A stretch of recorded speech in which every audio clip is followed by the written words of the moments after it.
பொண்ணு ஒரு பையனை தேடி போய் லவ் பண்ணி அந்த பையனுக்காக கெஞ்சி அந்த மாதிரி கான்செப்ட் கொண்டு வந்திருக்காங்க. ரியல் லைஃப்ல பொண்ணுங்க தான் பசங்களை தேடி தேடி லவ் பண்றாங்க. சோ அந்த கான்செப்ட் தான் அந்த படத்துல இருக்குது. பசங்க அவாய்ட் பண்ற மாதிரி தான் படத்துலயும் அவாய்ட் பண்றாங்க.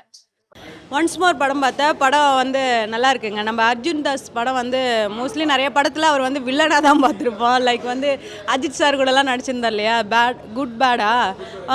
ஸோ அந்த படத்துலலாம் பார்த்திங்கன்னா பயங்கரமாக நடிச்சிருப்பாங்க. ஸோ இந்த படத்தில் ஹீரோவாக பண்ணியிருக்காங்க. இதுக்கு முன்னாடி ஒரு படம் பார்த்துருப்போம், ஹீரோவாக பண்ணியிருக்காரு. ஹீரோயினோட பர்ஃபார்மன்ஸ் பார்த்திங்கன்னா எப்போ பார்த்தாலும் ஃபன் பண்ணிவிட்டு ஜாலியாக இருக்கிற கேரக்டர் மாதிரி இந்த படத்தில் கொடுத்துருக்காங்க. இவங்க 2 பேர்த்தோட காம்போ சூப்பராக இருக்குது. நடித்த ஹோல் டீமும் நல்லா பர்ஃபார்மன்ஸ் பண்ணியிருக்காங்க. மியூசிக் வைஸ் பார்த்திங்கன்னா மியூசிக்கும் நல்லா இருக்குது, சாங்கும் நல்லா இருக்குது. And editing, screenplay, dubbing wise சூப்பராக கொடுத்துருக்காங்க.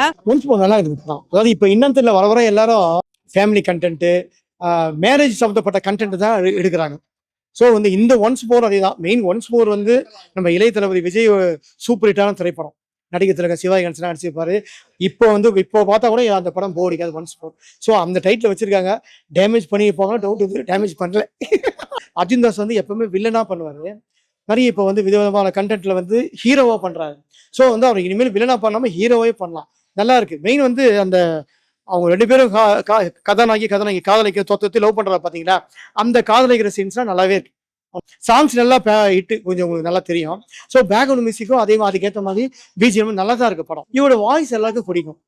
ஓகேங்களா, எல்லா பெண்களுக்கும் அவரோட வாய்ஸை பிடிக்கும். ஸோ அந்த மாதிரி இருக்கும்போது அந்த வாய்ஸை வந்து அவர் அழகா வந்து மெயின்டைன் பண்ணி கண்டிப்பா வந்து கதாநாயகனாவே பண்ணணும்.